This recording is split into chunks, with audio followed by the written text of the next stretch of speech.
Gaza में ration के इंतजार में भारी हुजूम जमा हो गया। गाजा ह्यूमैनिटेरियन फाउंडेशन साइट्स पर इतने लोग जमा हो गए जो कैपेसिटी से कहीं ज्यादा थे, जिसकी वजह से अफरा तफरी का माहौल पैदा हो गया और हुजूम बेकाबू हो गया, जिसकी वजह से हालात बद से बदतर हो गए।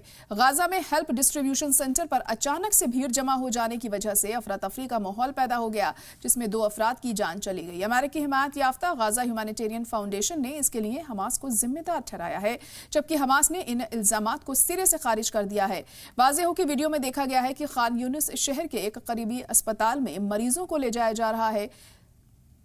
GHF के मुताबिक जनूबी गाजा के खान यूनिस में भीड़ बढ़ जाने से लोगों का दम घुटने लगा। अक़वाम मुत्तहिदा की सलामती काउंसिल के इजलास में मेंबर्स ने गाजा पट्टी पर इजरायली इमदादी पाबंदियों को खत्म करने पर जोर दिया। UN ने कहा है कि उसने गाजा में मई के आखिर में खाना हासिल करने की कोशिश करते हुए 875 अफराद हलाक हो चुके हैं, जिनमें GHF साइट्स के आसपास से 674 अफराद शामिल हैं। गाजा में जो हो रहा है वो शायद तारीख की सबसे बदतरीन मिसाल है कि भूखे प्यासे को खाने और पानी के लिए न सिर्फ तरसाया जा रहा है बल्कि उन पर हमले भी किए जा रहे हैं।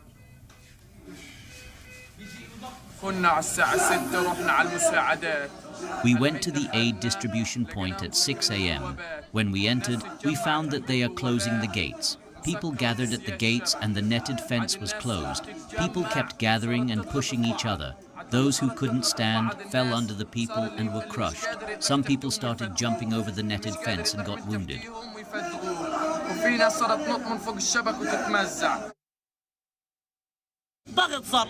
The alternative is to open the border crossing. Let the goods in so the prices go down in the market. This is the alternative for these aid. This is the alternative. Open the crossing and everything will be cheaper in the market. They are depending on this aid for the livelihood at the trap of the Israelis.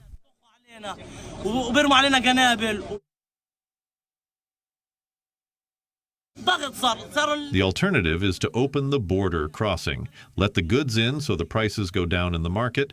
This is the alternative for these aid. This is the alternative. Open the crossing and everything will be cheaper in the market. They are depending on this aid for the livelihood at the trap of the Israelis. Gaza's soaring humanitarian needs must be met without drawing people into a firing line. Israel, as the occupying power, is obligated to ensure that people have food and medical supplies. But that is not happening. Instead, civilians are exposed to death and injury, forcible displacement, stripped of dignity.